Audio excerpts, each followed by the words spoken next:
Spend enough time on the floor of a defense exposition and you'll find just about any kind of drone you can imagine. But recently we came across something we hadn't seen before, and that's why we chose HevenDrones for our weapon of the week. To look at HevenDrones' newest project, the H2D250, you might not think it's all that different from dozens of other similar looking models looking to claim a piece of the marketplace. But the company's founder says it's what's under the hood that makes it something new with which to be reckoned. We said we have to solve the energy piece. And when we're looking for the ideal energy source of drones, we got the hydrogen. So it's really one long story, which is how can drones do more, be flying robots, heavy lift, great. Getting to long endurance is what led us to hydrogen. So why hydrogen? Levinson says it offers 3 to 5 times the energy density of traditional batteries, extending flight time by hours, near ideal for places like the Indo-Pacific. So it's highly pressurized hydrogen that is sitting in a tank, small amount, about a pound of hydrogen, that's it. And then we have a fuel cell.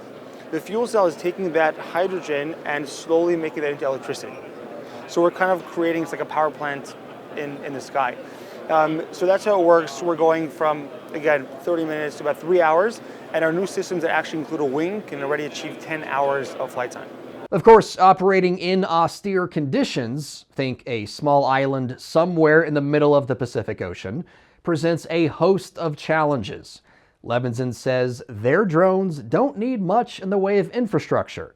In fact, they don't even need to add fuel to the supply chain.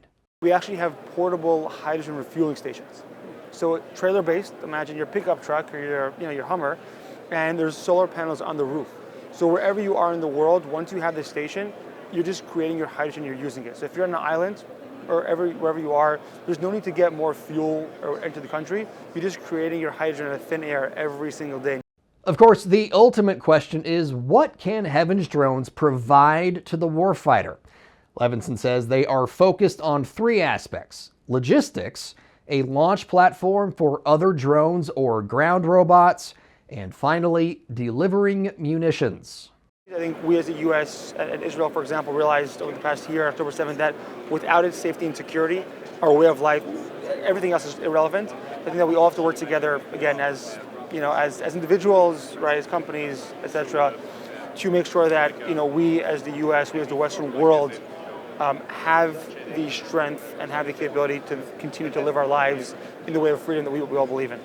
At the moment, HevenDrones is still working with the DoD and its various branches to secure a deal with U.S. forces. And if they are looking for proof of performance, they don't have to look too far.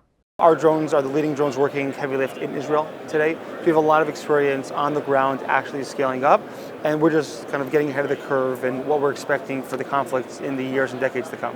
If you're like me and you're thinking, this all sounds great, but isn't a hydrogen-powered drone super dangerous if it crashes or gets shot?